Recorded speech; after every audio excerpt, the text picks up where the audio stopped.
আসসালামু আলাইকুম বন্ধুরা, আশা করি আপনারা সবাই ভালো আছেন। নতুন আরেকটা ভিডিওতে আপনাদের সবাইকে স্বাগত জানাচ্ছি। অনেকের ভিসার মুফা কমপ্লিট হয়ে গেছে।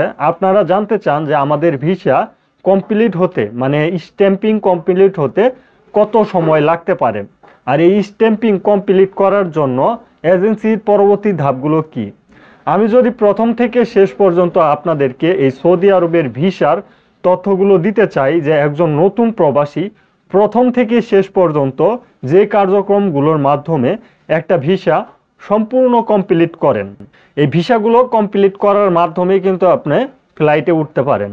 তো প্রথম ধাপ হচ্ছে আপনাকে একটা পাসপোর্ট করতে হয়, আর এই পাসপোর্টে সৌদি আরবের ভিসা নেওয়ার জন্য আপনার বয়স সীমা হতে হয় 21 বছর থেকে 45 বছর পর্যন্ত। অবশ্য এটা এখন বর্তমানে বৃদ্ধি করে 58 বছর করা হয়েছে। বিভিন্ন কোম্পানি 45 বছরের উপরের প্রবাসীদেরকে কোনোভাবেই আনে না। তো এই বিষয়টা আপনারা বয়স সীমার বিষয়টা ক্লিয়ার হয়ে গেলেন। এখন আপনাকে করতে হবে মেডিকেল। যে কোনো মেডিকেল সেন্টারে মেডিকেল করলে হবে না, টেস্ট মেডিকেল করলেও হবে না। আপনাকে অবশ্যই বাংলাদেশ থেকে যেহেতু ভিসা নেবেন, আপনাকে ওয়াফিত মেডিকেল করতে হবে। ওয়াফিত মেডিকেল করার মাধ্যমে আপনি যখন ফিট আসবেন, ফিট রিপোর্টটা নেওয়ার পর এজেন্সি আপনার পাসপোর্ট এবং মেডিকেল ফিট রিপোর্ট দিয়ে একটা মুফা করবে, মানে ভিসা অ্যাপ্লিকেশন করবে। আপনার যে সৌদি আরবে আপনি যাবেন কাজের উদ্দেশ্যে, সেই ভিসার অ্যাপ্লিকেশন কিন্তু অনলাইনে করে ফেলবে, যেটাকে বলা হয় মুফা। এই মুফা যখন সম্পূর্ণ হয়ে যায়, মুফা সম্পূর্ণ হয়ে যাওয়ার পর আপনার এজেন্সি আপনার কাছ থেকে পুলিশ ক্লিয়ারেন্সের ডকুমেন্টটা চাইবে, কারণ পুলিশ ক্লিয়ারেন্সের ডকুমেন্ট ছাড়া কোনোভাবেই আপনার ভিসা স্ট্যাম্পিং হবে না। আপনার পাসপোর্ট, মেডিকেল, পুলিশ ক্লিয়ারেন্স, এই ডকুমেন্ট তিনটা লাগবে। যখন এই ডকুমেন্ট তিনটা আপনি এজেন্সিকে জমা দিলেন, এজেন্সি আপনার জন্য নতুন সিস্টেম অনুযায়ী তাসির সেন্টারে ফিঙ্গার দেওয়ার ব্যবস্থা করবে। তাসির সেন্টারে যাদের ফিঙ্গার হবে তারাই অ্যাকচুয়াল ভিসা পাবেন। তাসির সেন্টারে যাদের ফিঙ্গার হবে না, তারা কোনোভাবে সৌদি আরবের ভিসা নিতে পারবেন না। এই তাসির সেন্টারের সিস্টেমটা ই ভিসা চালু করার কারণে চলে এসেছে। আগে যখন স্টিকার ভিসা ছিল তখন কিন্তু আমাদেরকে কোনো ফিঙ্গার দিতে হতো না ভিসার জন্য। তো এখন যেহেতু ই ভিসা চলে এসেছে, সেই জন্য তাসির সেন্টারে একটা ফিঙ্গারের ব্যবস্থা করা হয়েছে। সেই ফিঙ্গারটা আপনাদেরকে দিতে হবে। ওই ফিঙ্গার দেওয়ার পর আপনার ভিসার যে স্ট্যাম্পিংয়ের যে বিষয়বস্তুগুলো, যেমন আপনার পাসপোর্ট, আপনার মেডিকেলের রিপোর্ট, আপনার পুলিশ ক্লিয়ারেন্সের রিপোর্ট মানে পুলিশ ক্লিয়ারেন্স সার্টিফিকেট, আর চতুর্থ নাম্বারে হচ্ছে তাসির সেন্টারে ফিঙ্গার দেওয়ার যে পেমেন্টটা, সেই পেমেন্ট রিসিপ্টটা লাগবে। এই চারটা বিষয় একত্রে করে আপনার এজেন্সি অবশ্যই সৌদি আরবের যে এম্বাসি রয়েছে, সৌদি আরবের এম্বাসির কাছে এই বিষয়গুলো জমা করবে, মানে আপনার ভিসা স্ট্যাম্পিং করার জন্য। অবশ্যই জমা করার দেখা যাচ্ছে যে 24 ঘন্টা কিংবা 48 ঘন্টা কিংবা 72 ঘন্টা, এই 72 ঘন্টার ভিতরেই আপনার ভিসা স্ট্যাম্পিং কাজ সম্পন্ন হবে। আর এটা স্ট্যাম্পিংয়ের যে বিষয়টা, এটা হচ্ছে এম্বাসিতে কতগুলো পাসপোর্ট জমা রয়েছে এবং এম্বাসিতে কি ধরনের কাজ পরিচালনা হচ্ছে। দেখা যাচ্ছে যে একদিনে 500 ভিসা স্ট্যাম্পিং করে দেয়, আবার দেখা যাচ্ছে যে একদিনে 1500 ভিসাও স্ট্যাম্পিং করে দেয়। এটা এম্বাসির কাজের উপরে নির্ভর করে আপনার কবে এই পাসপোর্ট জমা হওয়ার পরে স্ট্যাম্পিংটা হবে। তো ভিসা স্ট্যাম্পিং হওয়ার পর মানে এটাই কিন্তু আপনার সময় লাগে, এই ভিসা স্ট্যাম্পিং পর্যন্ত এটাই সময় লাগে। মানে আপনার এই চারটা ধাপ যখন আপনি অতিক্রম করেন, তখনই কিন্তু আপনার ভিসা স্ট্যাম্পিং হয়ে যাওয়ার মানে অল্প সময় মধ্যে আপনার স্ট্যাম্পিং সম্পূর্ণ হয়ে যায়। তো ভিসা স্ট্যাম্পিং হয়ে গেলে কি সম্পূর্ণ কাজ শেষ তা কিন্তু না।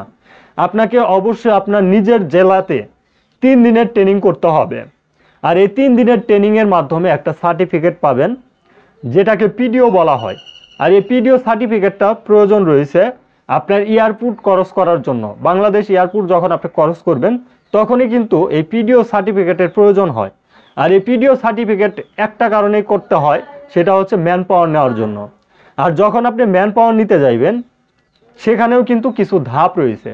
পিডিও সার্টিফিকেট পাওয়ার পরে আপনার পরের ধাপটা হচ্ছে বিএমইটি রেজিস্ট্রেশন। তো আগেই করলেন, কারণ পিডিও সার্টিফিকেট যখন নেবেন তার আগে যেই অ্যাপ্লিকেশনটা করেন সেটা কিন্তু বিএমএটি স্মার্ট কার্ডের উপরেই কিন্তু আপনার এই পিডিওর রেজিস্ট্রেশনটা করা হয়।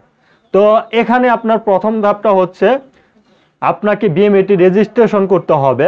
দ্বিতীয় নাম্বার ধাপটা হচ্ছে পিডিও যেই ট্রেনিং করার পর যে সার্টিফিকেট এটা, তারপরের ধাপটা হচ্ছে আপনাকে ফিঙ্গার দিতে হবে আপনার নিজের জেলাতে। কারণ বিএমএটি স্মার্ট কার্ড নিতে গেলে অবশ্যই আপনাকে ফিঙ্গার দিতে হবে নিজের জেলাতে। যখন আপনি ফিঙ্গারটা দিয়ে দিবেন, ফিঙ্গার দিয়ে দেওয়ার পর আপনার অনলাইনে বায়ো নামে একটা অপশন আসবে, সেই বায়োতে আপনি যে চেক করতে পারবেন আপনার বিএমএটির যে রেজিস্ট্রেশন নাম্বারটা রয়েছে ওই নাম্বার অনুযায়ী চেক করে এখান থেকেও আপনাকে কিন্তু ওই স্লিপটা ডাউনলোড করে নিতে হবে। স্লিপটা ডাউনলোড করার পর এখানেও কিন্তু আপনার 3টা ধাপ অতিক্রম হয়ে গেল। তার পরবর্তী ধাপ হচ্ছে আপনার এজেন্সিকে এই বিষয়গুলো জানানো।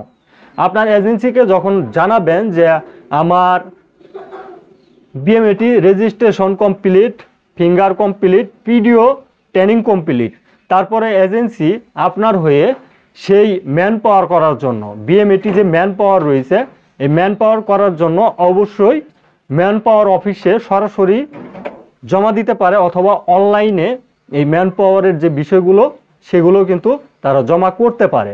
যখন এই ম্যান পাওয়ারের বিষয়গুলো জমা করবে তার 7 দিনের মধ্যেই কিন্তু আপনার ম্যান পাওয়ার ক্লিয়ারেন্স আপনি পেয়ে যাবেন। যখন বিএমএটি ম্যান পাওয়ার ক্লিয়ারেন্স আপনার হয়ে যাবে তার মানে আপনার সকল ধাপ অতিক্রম করে এখন আপনি একটা বিমান টিকিট কিনবেন। বিমান টিকিট কেনার পরেই কিন্তু আপনি অবশ্যই ফ্লাইটে যেতে পারবেন, কোনো বাধাই দিতে পারবে না কেউ।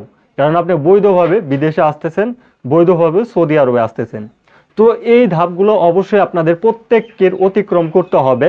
যদি এই ধাপের ভিতরে কোনো মিস্টেক হয়ে থাকে তো সেই ক্ষেত্রে কিন্তু আপনাকে ওই মিস্টেকটা আগে সমাধান করতে হবে, তারপর আপনি ফ্লাইটে যেতে পারবেন।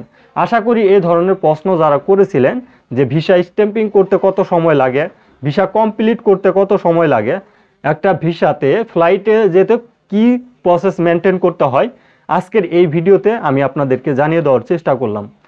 আর ভিসা সম্পর্কে, প্রবাস সম্পর্কে যে কোনো তথ্য জানার জন্য ভিডিওর কমেন্ট বক্সে আপনারা আমাদেরকে জানাতে পারেন, সেই সম্পর্কে আপনাদেরকে তথ্য দেওয়ার চেষ্টা করব। আজকের ভিডিওটি এ পর্যন্তই। ভিডিওগুলো ভালো লাগলে লাইক, কমেন্ট এবং শেয়ার করতে ভুলবেন না।